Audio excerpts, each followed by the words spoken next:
Risalah 14, Wahai mereka yang menjadi hamba hawa nafsu mereka, janganlah kamu mengira bahwa diri kamu masuk ke dalam golongan mereka yang menjadi ahli Allah. Kamu telah menghambakan diri kamu kepada hawa nafsu kamu, sedangkan mereka menghambakan diri mereka kepada Allah Subhanahu wa Ta'ala. Kamu menghendaki dunia, sedangkan mereka menghendaki akhirat. Kamu hanya melihat dunia ini saja, sedangkan mereka melihat Tuhan yang menjadikan langit dan bumi. Kesenanganmu terletak pada makhluk, sedangkan kesenangan mereka terletak pada Allah. Hati kamu terikat kepada dunia, tetapi hati mereka terikat kepada Allah yang Maha Agung. Kamu adalah mangsa setiap apa yang kamu lihat, tetapi mereka adalah mangsa apa yang tidak kamu lihat. Mereka melihat Allah yang menjadikan segala perkara yang tidak dapat dilihat dengan mata kepala. Mereka telah mencapai tujuan hidup dan mendapatkan kesejahteraan, sedangkan kamu masih saja terbenam di dalam nafsu keduniaanmu. Mereka menghilang dari makhluk, dari nafsu keduniaan dan dari kehendak mereka sendiri, sehingga dengan demikian, mereka dapat sampai ke hadirat ilahi yang memberi mereka kekuatan untuk mencapai puncak wujud mereka, seperti mentaati dan memuji Allah. Inilah karunia ilahi yang diberikannya kepada siapa saja yang dikehendakinya.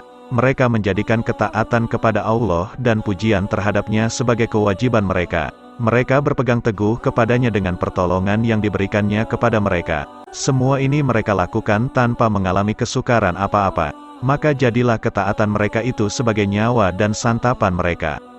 Dengan demikian, dunia ini menjadi berkat bagi mereka dan memberikan nikmat kepada mereka.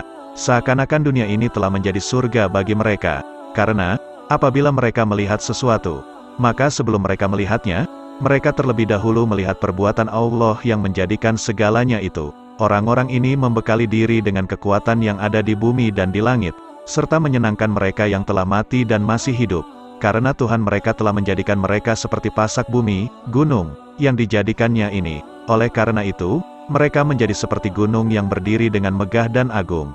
Janganlah kamu mengacau mereka dan jangan pula kamu menghalangi perjalanan mereka yang ibu bapak dan sanak saudara mereka tidak dapat menyelewengkan mereka dari tujuan mereka. Mereka adalah orang-orang terbaik yang dijadikan Allah di muka bumi ini.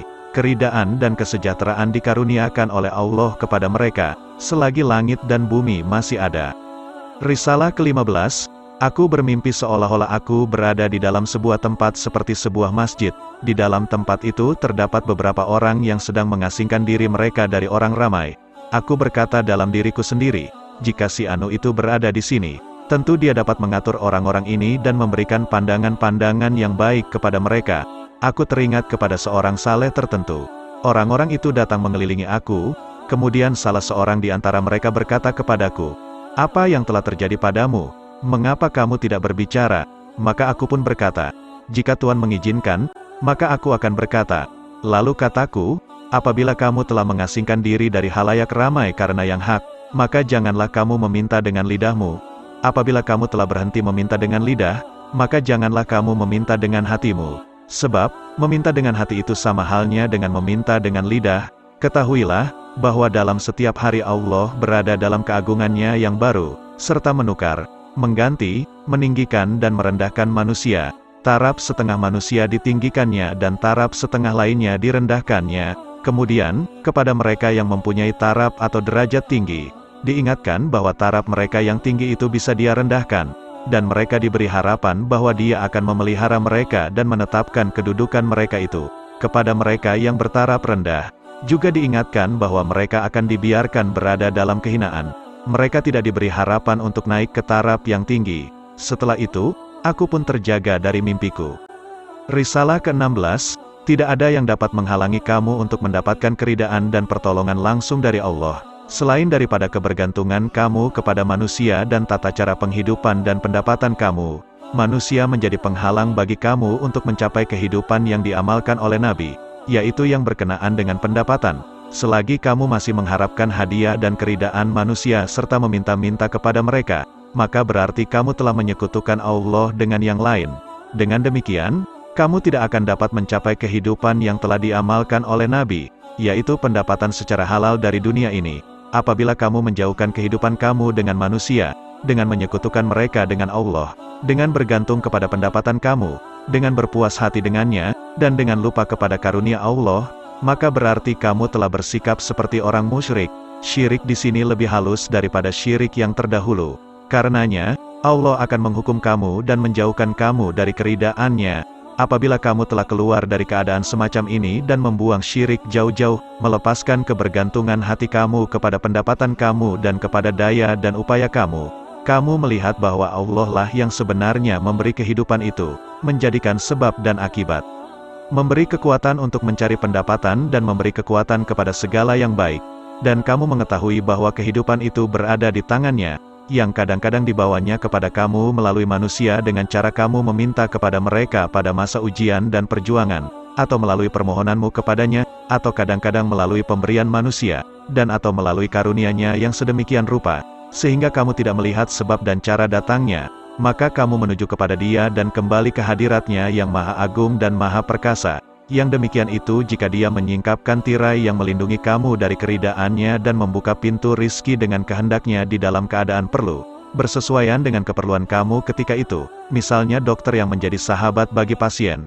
Inilah perlindungan dari Dia yang Maha Mulia dan Maha Agung, untuk membersihkan kamu dari kecenderungan kepada yang lain selain Dia.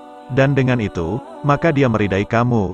Oleh karena itu, apabila Dia telah mengosongkan hati kamu dari setiap tujuan, nafsu dan kehendak, maka Dia akan memenuhi hati kamu dengan tujuan dan kehendak-Nya semata-mata. Apabila Dia hendak memberikan bagianmu kepadamu dan bukan bagian orang lain, maka kamu pasti bisa mendapatkan bagian kamu itu dan Dia akan mengarahkanmu untuk mendapatkan bagian kamu itu. Lalu bagian kamu itu akan sampai kepadamu pada saat-saat kamu memerlukannya.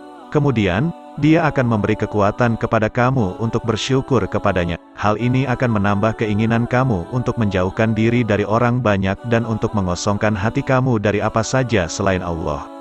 Apabila ilmu dan kepercayaanmu telah bertambah kuat dan teguh, hati kamu telah lapang dan bercahaya, kamu bertambah dekat kepada Allah dan kamu telah pantas untuk memelihara rahasia-rahasianya, maka kamu akan diberi ilmu untuk mengetahui terlebih dahulu waktu bagian kamu itu akan sampai kepadamu.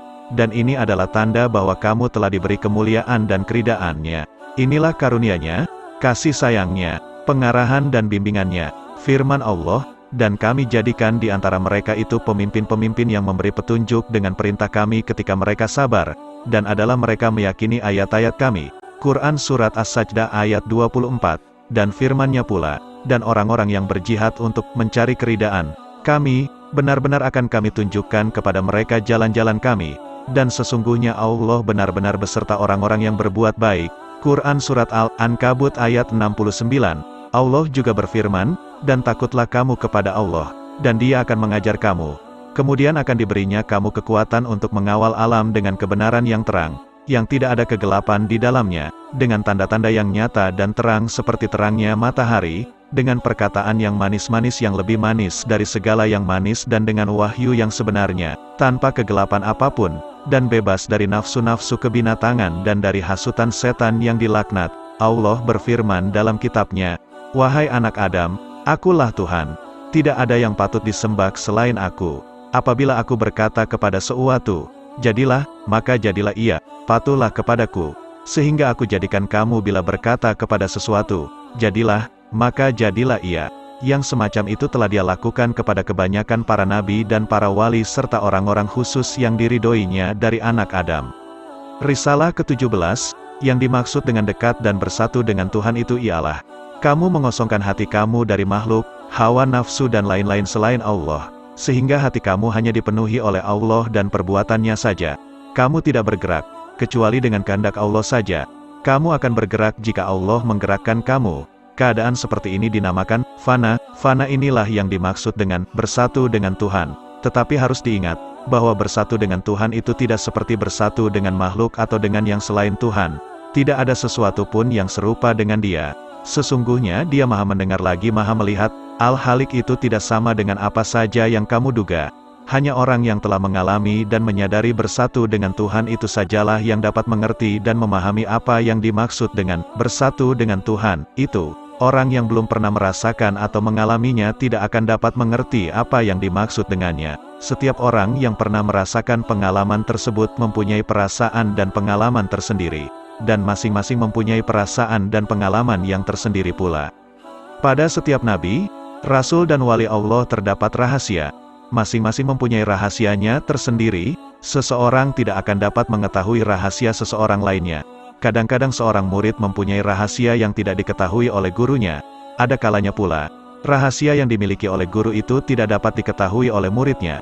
Meskipun murid itu sudah hampir sederajat dengan gurunya, apabila seorang murid dapat mencapai keadaan kerohanian yang ada pada gurunya, maka murid itu diperintahkan untuk memisahkan dirinya dari gurunya itu. Dengan kata lain, dia sekarang telah setaraf dengan gurunya. Murid itu pun berpisahlah dari gurunya dan Allah sajalah yang menjadi penjaganya. Kemudian Allah akan memisahkannya dari seluruh makhluk.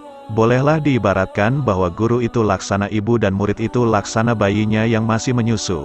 Apabila si bayi telah mencapai usia 2 tahun, maka berhentilah dia menyusu dari ibunya, tidak ada lagi kebergantungan kepada makhluk. Setelah hawa nafsu amarah dan kehendak-kehendak kemanusiaan hapus, guru atau syaikh itu hanya diperlukan selagi murid masih mempunyai hawa nafsu angkara murka dan kehendak-kehendak badaniah yang perlu dihancurkan. Setelah semua itu hilang dari hati si murid tadi, maka guru itu tidak lagi diperlukan, karena si murid sekarang sudah tidak lagi memiliki kekurangan atau dia telah sempurna. Oleh karena itu, apabila kamu telah bersatu dengan Tuhan, maka kamu akan merasa aman dan selamat dari apa saja selain Dia. Kamu akan mengetahui bahwa tidak ada yang wujud melainkan Dia saja. Kamu akan mengetahui bahwa untung, rugi, harapan, takut dan bahkan apa saja adalah dari dan karena Dia juga. Dialah yang patut ditakuti dan kepada Dia sajalah meminta perlindungan dan pertolongan. Karenanya, lihatlah selalu perbuatannya, nantikanlah selalu perintahnya dan patuhlah selalu kepadanya. Putuskanlah hubunganmu dengan apa saja yang bersangkutan dengan dunia ini dan juga dengan akhirat. Janganlah kamu melekatkan hatimu kepada apa saja selain Allah. Anggaplah seluruh yang dijadikan Allah ini sebagai seorang manusia yang telah ditangkap oleh seorang raja yang agung dan gagah. Raja itu telah memotong kaki dan tangan orang tadi dan menyalipnya pada sebatang pohon yang terletak di tepi sebuah sungai yang besar lagi dalam. Raja itu bersemayam di atas singgasana yang tinggi dengan dikawal oleh hulu balang yang gagah berani yang dilengkapi persenjataan yang lengkap dan raja itu melempar orang tadi dengan seluruh senjata yang ada padanya. Bagaimana pendapatmu tentang orang yang melihat keadaan ini, lalu memalingkan pandangannya dari raja itu dan takut kepadanya? Sebaliknya ia berharap dan meminta kepada orang itu dan bukannya kepada raja yang agung itu. Jika ada orang yang gentar dan takut kepada orang yang tersalib itu, dan bukannya kepada raja, maka orang ini adalah orang yang bodoh, gila dan tidak sadar. Oleh karena itu, mintalah perlindungan kepada Allah dari menjadi buta setelah Dia memberikan penglihatan, dari berpisah setelah disatukannya, dari berjauhan setelah didekatkannya, dari tersesat setelah Dia memberikan petunjuk dan dari kekufuran setelah Dia memberikan keimanan. Dunia ini bagaikan sebuah sungai yang lebar, airnya senantiasa mengalir dan selalu bertambah setiap hari. Begitu juga halnya dengan nafsu kebinatangan. Manusia itu selalu merasa tidak puas, semakin tampak dan semakin tak sadarkan diri. Hidup manusia di dunia ini senantiasa penuh dengan ujian dan cobaan.